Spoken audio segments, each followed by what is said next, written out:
Kasi paano nakalagpas ito sa COA? On what basis again? Mr. Chair, ang COA, no, na nag-audit wala nga appropriation ito. Paano niya naliliquidate? Kaya nga ang lakas ng loob ni Mamba ngayon nagsasabi, cleared na kami ng COA. So ito pa po ang isa, lastly Mr. Chair.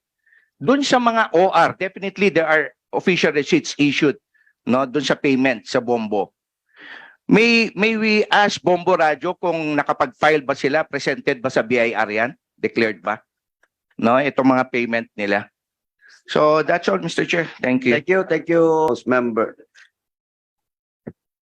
The Honorable Raul Angelo, Joel Bongalon, representing Party List Ako Bicol. Morning, boss, for coming. And the Honorable Munir Arbison, representing Second District of Sulu, as member of the Committee on Suffrage. Good morning, sir. Thank you for coming. Kung Lara, please proceed. Yes, Mr. Chair. Considering na itong ginagawa ni Governor Mamba, just this morning, salita na naman siya to this effect. No, may move na patigil natin muna ang program niya sa Bombo Radio at hindi naman nila. At isang itatanong ko sana, Mr. Chair, itatanong ko lang, nandito na rin lang si Vice Governor. Boy, may approve ba na ano to? Na budget appropriation para magsalita at kayo nagbabayad sa provincial government using the government funds, no? Lambasting and talking about unnecessary, no, na mga topics diyan na panggiba niya sa mga kalaban niya, no, at the expense of the people's money of Cagayan. No, nandito nakikinig din si COA auditor. 'Di ba pagka gumagamit ng private ng mga sasakyan na official use only ang gamit niyan? How come ito si Governor Mamba nagsasalita, no, na hindi naman developmental kundi panggiba yung mga sinasabi niya? 'Di ba? Ito yung mga, Mr. Chair, ito yung mga sinasabi ko na ginagamit ang pera ng gobyerno, no, sa mga ganitong mga bagay na alam natin personal ang dating. So Mr. Chair, if I may na makuha yung sagot lang ni Vice Governor Boy kung may allocation or appropriation ba ito.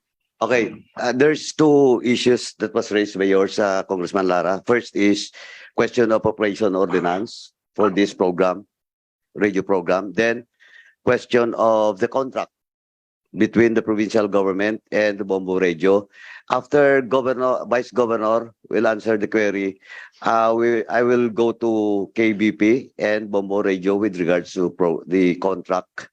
Kung anong pwede natin gawin at the same time, based on the request of the good Congressman Lara. And at the same time, tandaan mo po, KBP, yung Roelio Sinding. Ano pa talaga status ito? Please, Vice Governor, please proceed. Thank you, Mr. Chair. As a matter of fact, there was no contract or authority that the good governor asked from the Sangguniang Panlalawigan to enter into a memorandum of agreement. That's why we believe there's no appropriation ordinance for that. Can you issue a certification Yes, that no Mr. Chair, we authority will has do. been given by the Sangguniang Panlalawigan for the governor to enter into a contract with Bombo Radio in the total sum of more than 4 million? And during what period? Kung ano. Second, is there a provision in the appropriation ordinance regarding the payment of 4 million sa mga advertisement, etc.? Meron, wala? None, Mr. Chair. Are you sure of that? Yes, Mr. Chair. There was Oh, no you issue also a appropriation ordinance. certification because we have to find out the Bombo Radio, the check, in what form is the payment being made? Check? Cash? Oh, stop eating muna. Check, Your Honor. Check. And kanino yung check eh? Sa provincial governor or provincial government or the Governor Mamba? It's issued by the provincial government, Oh, Your provincial Honor. government.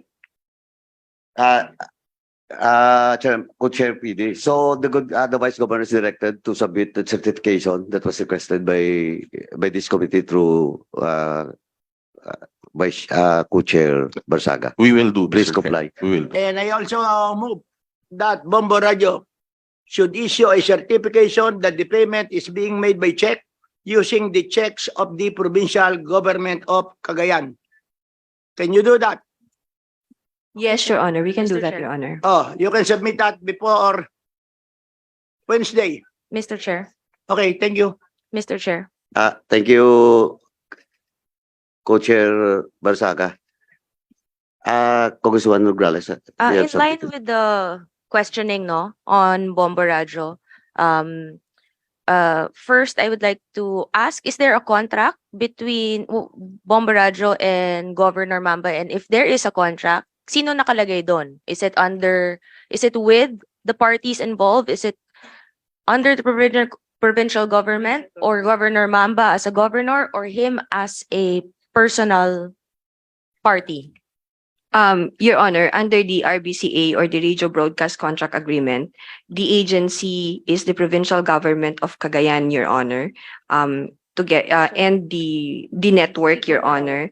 The signatories, Your Honor, are provincial government of Cagayan and Honorable Manuel Mamba as the authorized person, Your Honor, So, to represent. Mr. Chair, to get this clear, a radio station that is supposedly non-partisan entered into a contract with a government official, which I believe hindi dapat tama yon to begin with. It's a rules. If I am correct, and if Bombo Radyo can clarify if I am correct with the ruling. May I be recognized, Your Honor? Dapat board yun. ac- Maybe hindi. Bombo Radyo should Actually, address first.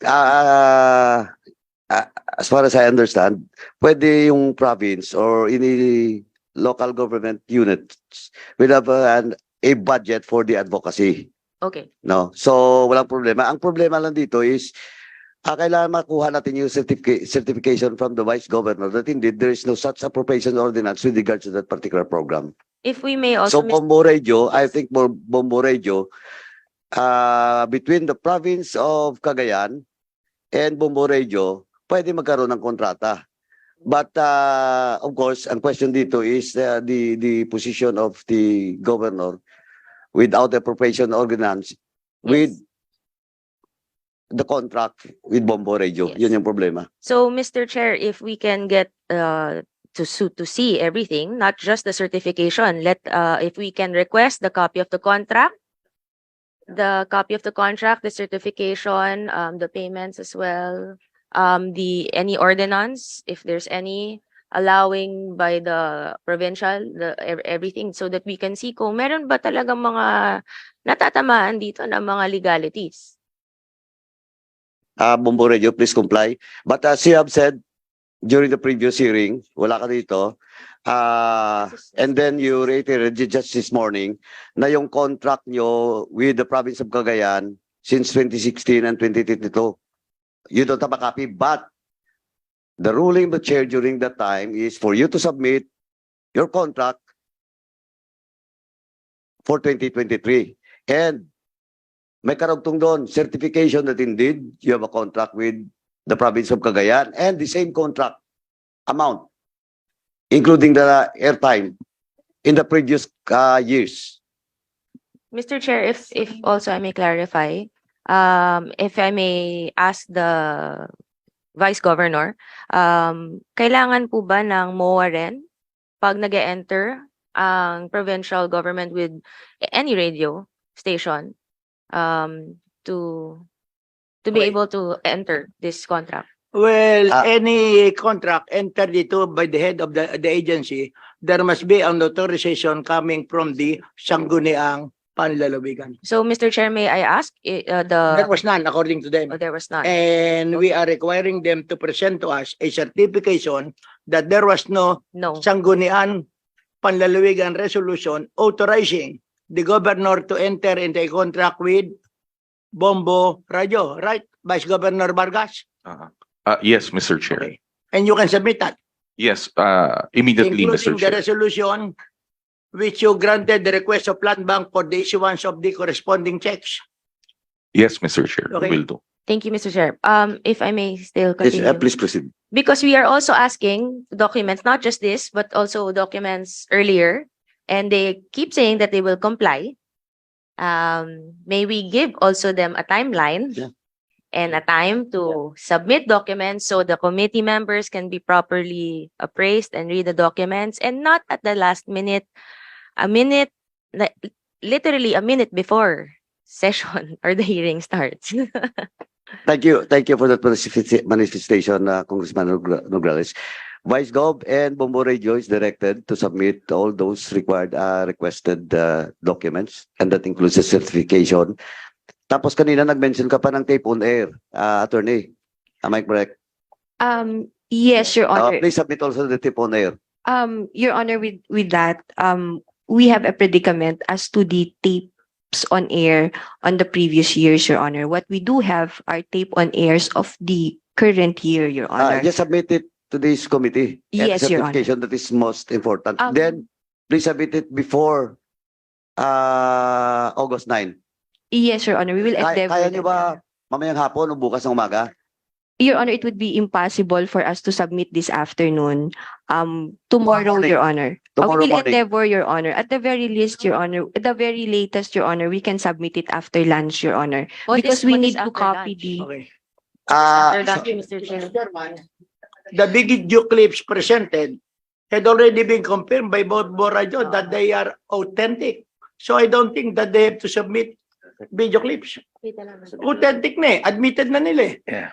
Oh, Maybe, Mr. yeah, Chair, for the just for benefit record- of our records and the benefit of the Okay. committee members as well. Mr. Chair, just to interject yung kay Kong Mix. May I request also for the COA?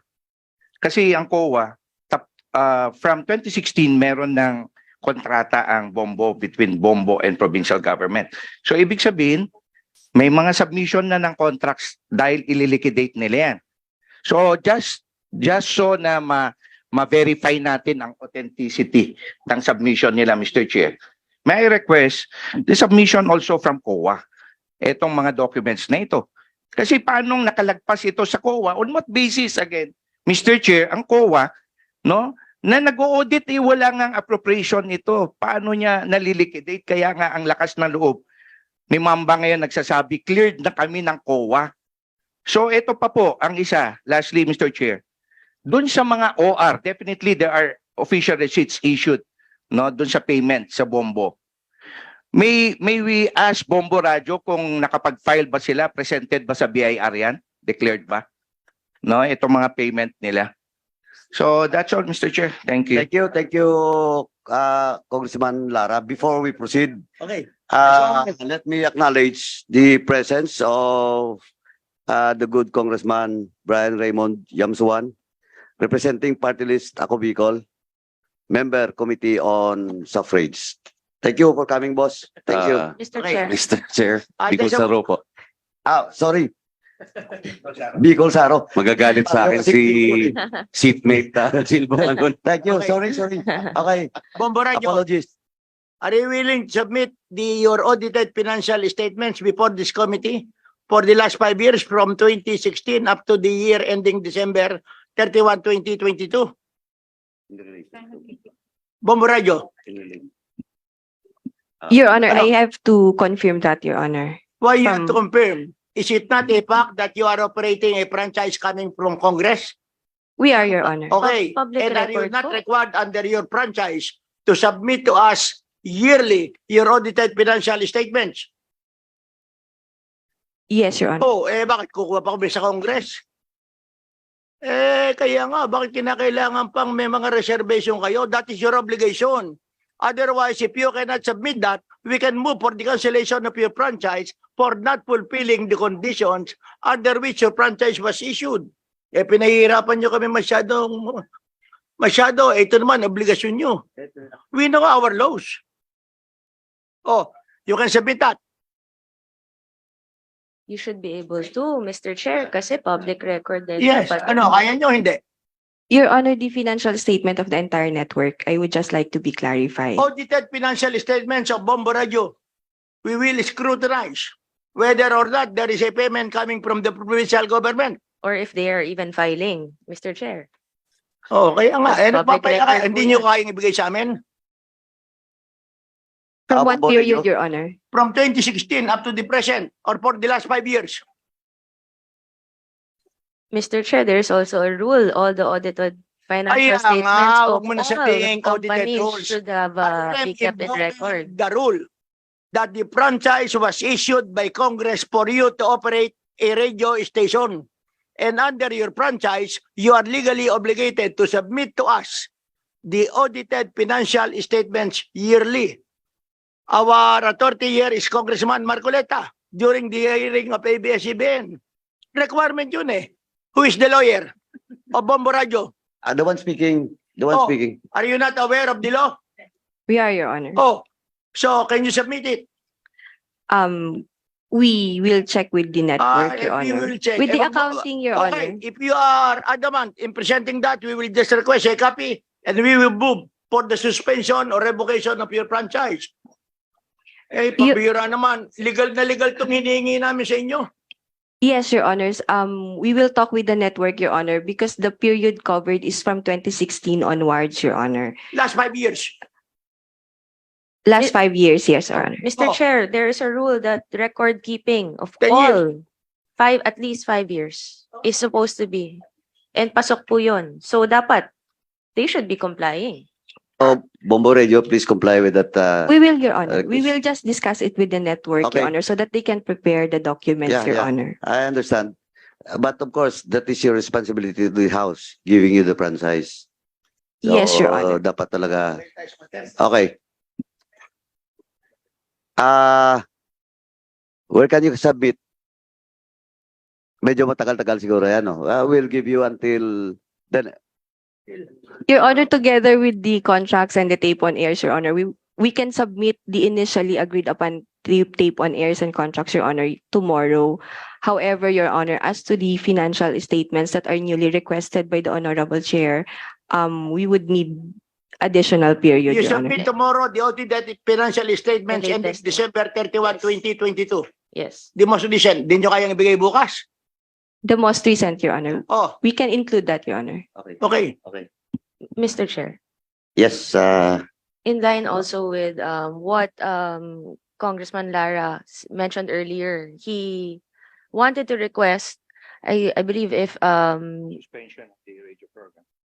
not just the airing, but the suspension, and also if we can ask Governor Mamba to stop discussing matters, especially in relation to this, which because we have an ongoing hearing, I think the committee members should also agree and vote upon if we should make him stop discussing matters on air in relation to an ongoing investigation during the public during this committee hearings. actually, there's a previous motion and duly approved by this committee through the chair, the show cause order for Governor Mamba and this Aurelio Sinding to explain to this committee why they should not be cited in contempt.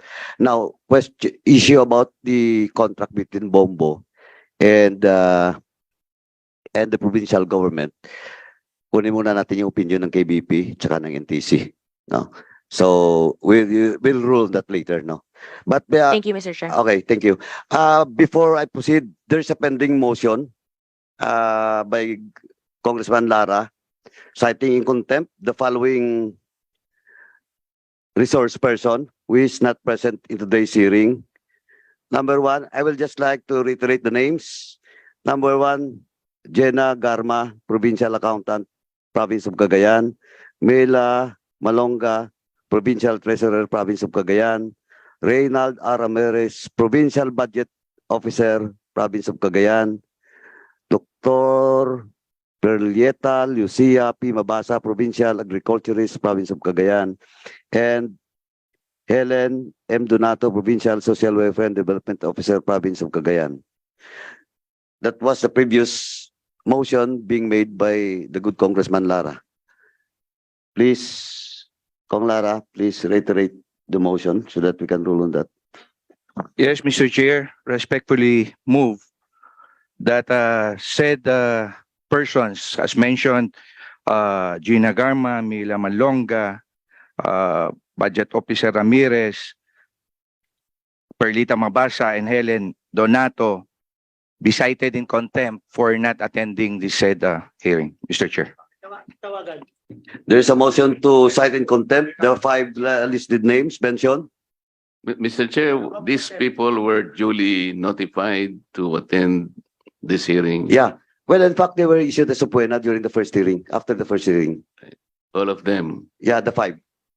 And despite the notice and despite the submission of subpoena, they still failed to appear before this meeting, Mr. Chair.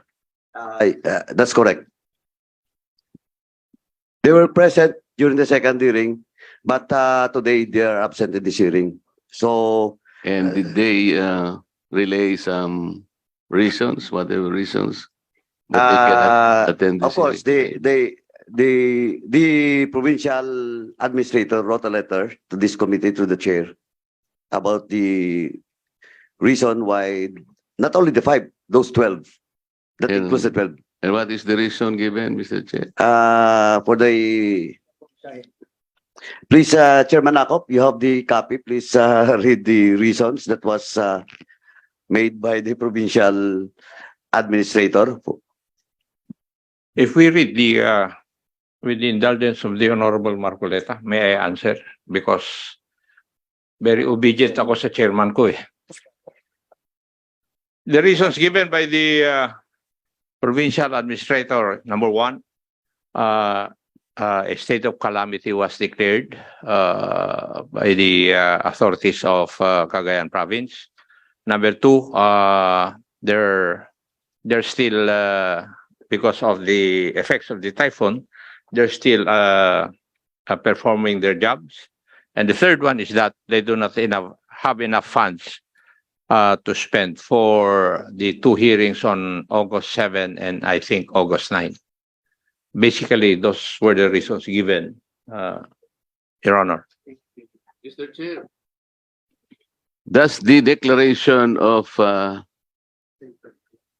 state of calamity in the province of Cagayan preclude the attendance of people being asked to attend this hearing? Does the state of calamity exempts people from attending the hearing? I want to be educated on that point. Well, actually, before we adjourned in our last hearing on May 31. May 31, we stated to all of them that they should appear at the next scheduled hearing, and that will be after this on July 26. On July 26, we received a call coming from them that they are attending to the typhoon Egay in the province of Cagayan. And because of that information, this committee canceled the hearing. As a matter of fact, I was already on my way to Congress. And now, they know for a fact that the hearing is scheduled today, August 7. And it was only last Friday. What time? In the afternoon of Friday, that they sent this letter.